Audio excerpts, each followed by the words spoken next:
Παράλληλα, μέσω αυτής της διαδικασίας μπορείτε πάρα πολύ εύκολα να κεντρήσετε τις διάφορες γραμματείες να δουλέψουν. Υπάρχουν κάποιοι που δεν δουλεύουν, δεν είναι τόσο ενεργές. Κεντρίστε τους με θέματα που τις αφορούν και που αφορούν τοπικά εδώ την περιοχή, ώστε να τους δώσετε τη δυνατότητα και να δουλέψουν αυτές και να δημιουργηθεί ένα καλύτερο κλίμα.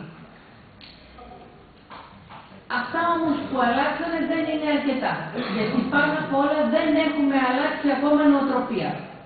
Παραπέμπουμε μεταξύ της παθογένειας του χθες και των αναγκών του σήμερα.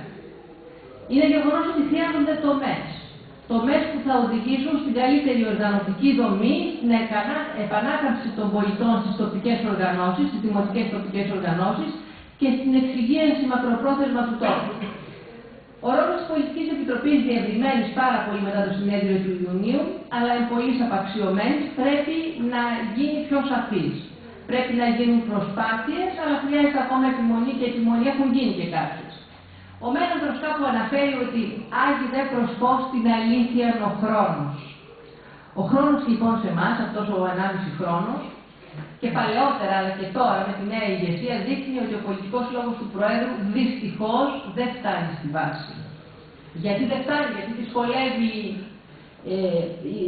είναι δύσκολη η διαδικασία να φτάσει.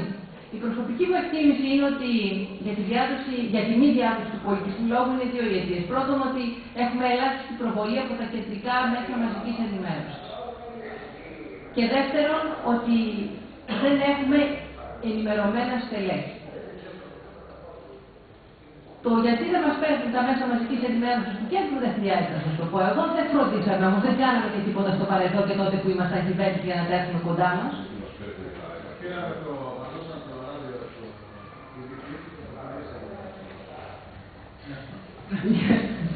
Εδώ συγγνώμη, αλλά δεν μπορούμε να έχουμε τα στελέχη μας τα μέσα μαζικής ενημέρωσης.